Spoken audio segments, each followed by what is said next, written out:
ಹೆಚ್ಚಾಗಿ ಹೆಣ್ಣು ಮಕ್ಕಳ ಹಬ್ಬವಾಗಿರುವ ನಾಗರ ಪಂಚಮಿ ಹಬ್ಬದ ಹಿಂದಿನ ದಿನ ಸಹೋದರಿಯರು ನಾಗದೇವತೆಗೆ ಪ್ರಾರ್ಥಿಸಿಕೊಂಡು ತಮ್ಮ ಸಹೋದರರಿಗೆ ರಕ್ಷಣೆ ಸಿಗಲೆಂದು ಹರಕೆ ಹೊರುವ ಪ್ರತೀತಿ ಎಂದಿಗೂ ಪ್ರಸ್ತುತವಿದೆ ಎಂದು ಅರಭಾವಿ ಶಾಸಕ ಬೈಮೂಲ್ಯ ಅಧ್ಯಕ್ಷ ಬಾಲಚಂದ್ರ ಜಾರಕಿಹೊಳಿ ಅವರು ಹೇಳಿದರು.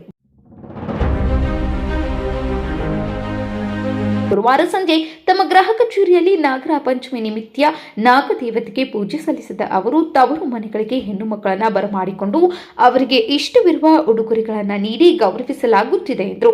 ಶ್ರಾವಣ ಶುದ್ಧ ಪಂಚಮಿಯಿಂದ ಆಚರಿಸಲ್ಪಡುವ ಈ ನಾಗರ ಪಂಚಮಿಯು ಎಲ್ಲಾ ಹಬ್ಬಗಳಿಗೆ ಮುನ್ನುಡಿಯಾಗಿದೆ. ಈ ಹಬ್ಬ ನಂತರ ಗಣೇಶ ಚತುರ್ಥಿ, ಶ್ರೀಕೃಷ್ಣ ಜನ್ಮಾಷ್ಟಮಿ, ನವರಾತ್ರಿ ಸೇರಿದಂತೆ ಅನೇಕ ಹಬ್ಬ ಹರಿದಿನಗಳು, ಜಾತ್ರೆಗಳು, ಸಪ್ತಾಹಗಳು ಸೇರಿದಂತೆ ಅನೇಕ ಶುಭ ಆಚರಣೆಗಳಿಗೆ ನಾಗರ ಪಂಚಮಿಯು ಮೆಟ್ಟಲಾಗಿದೆ ಎಂದು ಅವರು ತಿಳಿಸಿದರು.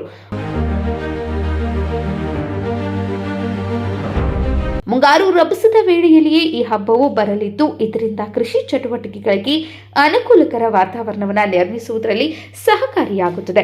ರೈತನ ಫಸಲುಗಳನ್ನು ಕಾಪಾಡುವ ನಾಗದೇವತೆಗಳು ಎಂದು ಶಾಸಕ ಬಾಲಚಂದ್ರ ಜಾರಕಿಹೊಳಿ ಅವರು ಹೇಳಿದರು. ಬಾಲಚಂದ್ರ ಜಾರಕಿಹೊಳಿಯವರು ನಾಗದೇವತೆಗೆ ಹಾಲು ಎರೆದು ನಾಡಿನ ಸಕಲ ಜನತೆಗೆ, ಅದರಲ್ಲೂ ರೈತ ಬಾಂಧವರಿಗೆ ಒಳ್ಳೆಯದಾಗಬೇಕು, ಕಷ್ಟಗಳು ದೂರವಾಗಿ ಪ್ರತಿಯೊಬ್ಬರಿಗೂ ನೆಮ್ಮದಿಯ ಜೀವನ ಸಾಗಿಸಲು ದೇವರಲ್ಲಿ ಅವರು ಪ್ರಾರ್ಥಿಸಿಕೊಂಡರು. ಶಾಸಕರ ಗೃಹ ಕಚೇರಿಯ ಸಿಬ್ಬಂದಿಯವರು ಈ ಪೂಜಾ ಕಾರ್ಯಕ್ರಮದಲ್ಲಿ ಭಾಗಿಯಾಗಿದ್ದರು.